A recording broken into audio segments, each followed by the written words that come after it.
Per the demands of our fans, thiccmaninc has come together and came up with a 100% accurate record prediction for the upcoming 2022 season. I will be handling the AFC, Tristan will be handling the NFC. The AFC East is dominated by one team and one team alone. That, of course, is the Buffalo Bills, who I have winning 14 games, only losing 3, and finishing number 1 in the entire conference. They're going to start their season a little bit slow with a 1-2 record. They've got a tough game against the Rams to open the season in LA. Then they're going to go down to Miami, and I think the Dolphins are going to surprise them. But after that, they are going to win 12 straight. They will dominate the rest of the NFL. Josh Allen is going to have his MVP season. Their defense is improved. Their running backs are improved. Their receivers are improved. And all in all, this team really does not have a weakness. They're going to get a first-round bye, and I don't see many teams standing up to in the regular season. Next, I've got the Miami Dolphins. I think this is the year it becomes clear to most people that Tua Tagovailoa is the Dolphins starter. He's the guy. Unfortunately for him, his offensive line is still not very good. And while Tyreek Hill and Jalen Waddle are elite weapons, I just don't see them winning games if pressure is constantly in Tagovailoa's face. Their defense will still be solid. They're going to win 9 games, lose 8, and just miss out on the playoffs. So this is going to be the 3rd season in a row Miami has a winning record but doesn't make the postseason. Next up, I've got the New England Patriots with a record of 7-10. And look, I know they've got Bill Belichick. I know he's raving about Mac Jones, but at the end of the day, the Patriots either didn't get better or got worse at pretty much every single position this offseason. They still don't have good receivers. Their defense is regressing, and we have no clue who's going to be calling plays for them. I don't trust Bill Belichick to call plays. Now I trust a second-year quarterback in Mac Jones to call plays. I think they're going to lose more games than they did last season. They're not going to make the playoffs, and their division getting better certainly isn't going to help them. And finally, I have the lowly New York Jets. And look, it's unfortunate for the Jets. They're already missing 2 of their best players, and the season hasn't even started yet. Mekhi Becton looks like he's done for the year. Zach Wilson, it's hard to tell with his knee. Hopefully he gets back by about the halfway point, maybe sooner. But they're the Jets. Their defense still isn't special. Their receiving core is improved, but it's relying on a rookie wide receiver to be the real number 1 option. Their O-line is not good. Their backfield, I just don't see them winning games, particularly with how their schedule is. On to the AFC West. Now I have the Los Angeles Chargers winning the division with a record of 13-4. I think they're going to be the best team in the best division in all of football. Their defense got better with the addition of Khalil Mack. They now have an elite pass rush. Mike Williams is going to improve even more. And Justin Herbert is going to look like one of the best quarterbacks in all of football. My only issue with them is their run defense, but fortunately for them, they do not play that many teams which can truly gouge them on the ground. Next up, in second place in the division, I have the Kansas City Chiefs with a record of 11-6. And I think I'm being very nice to Chiefs fans saying they win 11 games. I could easily see this team missing the playoffs if I'm being 100% honest. Patrick Mahomes is Patrick Mahomes. I get it, but they lost Tyreek Hill, who was their best offensive weapon, and they lost to Honey Badger, who was their best defensive weapon, in my opinion. They're going to have a rough schedule. Their division got better, and they got worse. That being said, Mahomes is still the best quarterback in football until proven otherwise. Andy Reid is one of the finest coaches in the whole league, and their offense is still going to put up points week in and week out. Next, I've got the Denver Broncos with a record of 10-7, who are just going to sneak into the playoffs, and you know what that means for the Oakland Raiders, but we'll get to them later. I think they were a very good team last year. They were good at pretty much every position, but they had Drew Lock at quarterback. Now they've got Danger Russ himself. And Russ will improve things. It's going to take him a little bit of time to learn the new system. And they're going to be in a dogfight late in the season due to early season failures, but they will eventually squeak into the playoffs. Their receivers are going to have career years. Their defense is the second best in the division. And I think the Broncos are going to make the postseason for the first time since Peyton Manning left. And finally, with a record of 9-8, I have the Las Vegas Oakland Raiders. And look, I know the Raiders fans are going to be upset and they're going to scream, oh, we got Devontae Adams, we got Devontae Adams, we're going to the Super Bowl. No, you're not. You have the worst defense in the division. You have the worst quarterback in the division, and Devontae Adams is going to regress away from Aaron Rodgers. I don't care he was college roommates with Derek Carr. That's just not how that works at the NFL level. They are going to be inferior to the other offenses in the division, and their defense is not going to do them that many favors. Next, I'm going to talk about the AFC North, and it pains me to say nice things about this division because their fans are some of the worst people in all of sports. In my opinion, worse than the fans of even the Cowboys and the Eagles. But they're going to be a really good division. And winning this really good division, I have the Cleveland Browns. I mean, the acquisition of Deshaun Watson to an already great roster, which was only hindered by injuries in Baker Mayfield last year, means they are a bare minimum 13.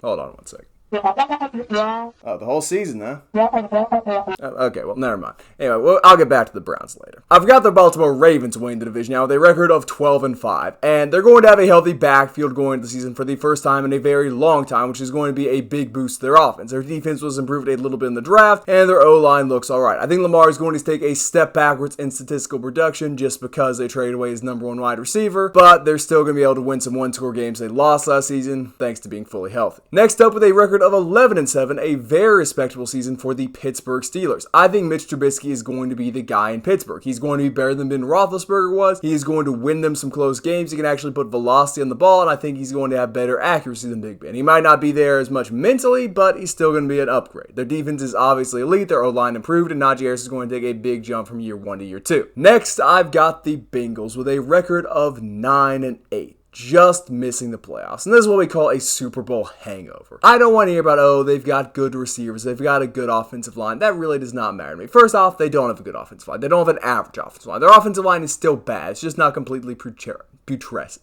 Next up, the connection between Jamar Chase and Joe Burrow is not going to take a big step forward. It may even slump a little bit in Chase's sophomore season. They already had the built-in connection with Burrow from LSU. Their defense still is not particularly great in my opinion. They are just not going to make the playoffs. They're going to lose close games. Their division is better, and they're going to be sitting at home in January watching the postseason. Now, thanks to Mr. Cosby's arrival in Cleveland, they have been absolutely destroyed. They're going to go 4-13. They're going to miss the playoffs, and they're going to be in contention for a top 3 pick. Unfortunately for them, they don't have their first round pick because they traded it to Houston. Truly a sad state of affairs. But their team already struggles with injuries. I think that's going to repeat itself. They're going to have to play Jacoby Brissett for quarterback for long periods of time. And even if they get Jimmy Garoppolo, he's not that much of a winner in my opinion. Jimmy G is not a particularly good NFL quarterback. He's not a top 20 NFL quarterback. And sure, he's got a high completion percentage, but he's played in a Kyle Shanahan check down offense a majority of his career. It's just not going to work in Cleveland. They're going to be the big losers this offseason, and they are big losers for signing Deshaun Watson. Finally, I'm going to finish things out with the AFC South, and obviously I'm having the Tennessee Titans win the division with a record of 11-6. We all know Derrick Henry is an absolute freak of nature and the best running back in the NFL, but they lost to A.J. Brown, which is going to hurt their passing game in the short term. On top of that, they've got some rough matchups late in the season with the Packers and the Eagles, but their division is terrible, so they're still going to easily make the playoffs and win it. Next up, I've got the Indianapolis Colts with a record of 8-9, and I am not sold on Matt Ryan. I'm sorry, I just don't think he's that great of a quarterback. I don't know if he's an improvement over Carson Wentz, frankly. A little bit more mature, but stories are leaking out, oh, he's getting into fights with teammates at training camp. That's not a particularly good look for the leader of the team. On top of that, I think your running back's going to regress. I know everyone's saying he's the next coming of Derrick Henry. Best running back, draft him first overall in your fantasy leagues. I wouldn't. Jonathan Taylor is a great runner, sure, but he's not going to produce like he did last year. And